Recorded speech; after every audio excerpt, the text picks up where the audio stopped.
Hello बच्चों, let's read the question. So question says that which one of the following maximum number of isomer is possible. इनमें से कौन सा है जहां पे मैक्सिमम नंबर ऑफ आइसोमर क्या हो आपका पॉसिबल, हमें ये चेक करें. सो बेसिकली यहाँ पे इसकी बात करें तो ये आपका बायडेंटेड लिगेंड्स और ये मोनोडेंटेड है. तो कोऑर्डिनेशन नंबर कितना हो जाएगा? बायडेंटेड तो इसका डबल काउंट करेंगे, 2 2 4 प्लस 2 यानी 6. और कोऑर्डिनेशन नंबर 6 के लिए ऑक्टाडल कॉम्प्लेक्स बनता है. तो ऑक्टाडल कॉम्प्लेक्स हम बना लेते हैं, यानी कोबाल्ट के साथ ऑक्टाडल कॉम्प्लेक्स हमने शो कर लिया. तो इस ऑक्टाडल कॉम्प्लेक्स में जो HCN है उसको हम क्या कर सकते हैं, दो तरीके से अरेंज कर सकते हैं. पहला अरेंजमेंट है कि HCN को हमने कहां रखा, ऑपोजिट में, यानी कि 180 में. तो इसको बोला जाता है आपका सिस ट्रांसफॉर्म. जो 180 में होता है सेम ग्रुप, ट्रांसफॉर्म. अब इसका एक हम सिस फॉर्म भी बना सकते हैं जब दोनों HCN को क्या करेंगे, 90 पे रख लेंगे. तो 90 पे जब रख लें HCN को, HCN यहां रखा और यहां पे रखा, तो ये ट्रांसफॉर्म सिस फॉर्म बन गया.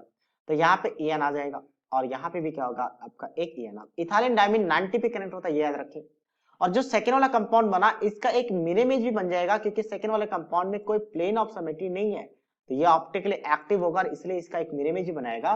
तो टोटल कंपाउंड 1 2 और इसका एक मिरर इमेज 3, तो टोटल 3 आइसोमर यहाँ पे क्या आपका पॉसिबल है. बी की बात करते हैं. मेनली हम यहाँ पे स्टेरियोआइसोमर चेक करें, क्योंकि स्टेरियोआइसोमर ही पॉसिबल. अच्छा, इसमें स्टेरियो के साथ साथ और भी पॉसिबिलिटीज है, और भी पॉसिबिलिटीज है, क्योंकि इसमें मेंशन नहीं कि स्टेरियो चेक करना है या तो फिर आपका सिर्फ स्ट्रक्चरल. तो हम स्ट्रक्चरल भी देखेंगे. ये तो स्टेरियो में 3 आए. स्ट्रक्चरल की बात करते हैं. इसको S के जगह पे अगर नाइट्रोजन कनेक्ट हो गया तो एक प्रोडक्ट, फिर S की जगह पे नाइट्रोजन कनेक्ट हो गया तो एक प्रोडक्ट, यहाँ पे 2 एक्स्ट्रा प्रोडक्ट मिल रहा है. सेम वैसे यहाँ पे HCN, क्योंकि HCN एक एम्बिडेंट लिगेंड है, तो एम्बिडेंट में सल्फर अपना लॉन पे डोनेट कर सकता है या तो नाइट्रोजन. जब सल्फर करेगा तो एक प्रोडक्ट, जब नाइट्रोजन करेगा तो एक प्रोडक्ट. तो इसलिए यहां से सल्फर वाला तो ऑलरेडी काउंट कर लिया था, सल्फर सल्फर का. अब नाइट्रोजन के साथ सल्फर या नाइट्रोजन के साथ नाइट्रोजन, तो टोटल 2 एक्स्ट्रा आएगा. तो इस पे भी 2 आएगा और इस पे भी 2 आएगा, तो मैक्सिमम आएगा से यहीं पे आ जाएगा, क्योंकि इतना ज्यादा आप कहीं पे आने की पॉसिबिलिटीज नहीं है. फिर भी हम चेक करते हैं एक बार, ठीक है, क्या पता ये आंसर रॉन्ग हो जाए, बाद में टिक करेंगे. एक बार चेक करते हैं. नेक्स्ट फिर से 1 2 3 4 पीटी में याद रखें, पीटी का फिक्स है कि पीटी में कभी भी अगर आपका कोई भी लिगेंड्स आ जाए, हमेशा अगर कोऑर्डिनेशन नंबर 4 है तो स्क्वायर प्लेनर ही शो करेगा.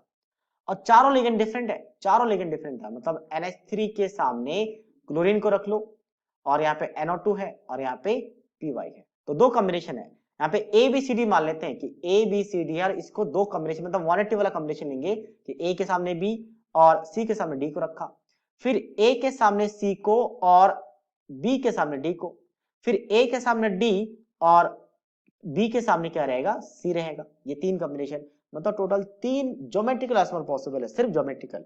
अच्छा, यहाँ पे NO2 की बात करें तो जितनी भी 3 है, क्योंकि NO2 भी एम्बिडेंट है, NO2 भी नाइट्रोजन भी लॉन पे डोनेट कर सकता है और ऑक्सीजन भी, तो जितने कंपाउंड बने उसका डबल हो जाएगा. तो डबल का मतलब कितने हो जाएंगे यहाँ पे आपके पास इस केस में, ठीक है. इस केस में हम क्या, यहाँ पे डबल से ज्यादा लेना पड़ा, ट्रिपल लेना पड़ा, क्योंकि यहाँ पे क्या हो जाता है आपके पास इस केस में आपका 2 2 लिगेंड्स था, यहाँ पे एक ही NO2 है, इसलिए से डबल करेंगे तो टोटल 6 हो गया. यहाँ पे कितने थे, 2 4 6 और 3 9, तो टोटल 9 थे.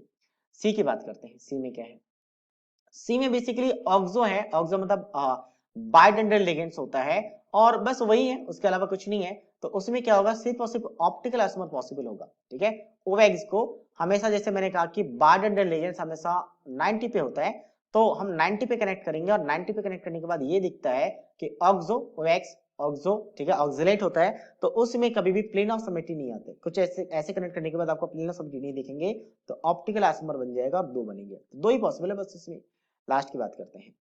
तो RU की बात करें फिर से, कोऑर्डिनेशन नंबर कितने हैं आपके पास, कोऑर्डिनेशन नंबर 6 है. तो उसके लिए हम क्या करेंगे, अच्छा इसका हम ज्योमेट्रिकल की बात कर लेते हैं, ठीक है. ऑप्टिकल तो नहीं आएगा. ऑप्टिकल क्यों नहीं आएगा, क्योंकि ऑप्टिकल के केस में अगर हम करेंगे क्लोरीन को यहाँ रख दिया और बाकी NH3 को यहाँ पे, तो यहाँ पे प्लेन ऑफ सिमेट्री दिख रहा है, और प्लेन ऑफ सिमेट्री अगर दिख रहा है मतलब यहाँ पे क्या आ जाएगा आपका ऑप्टिकल आइसोमर 0. Optical isomer 0.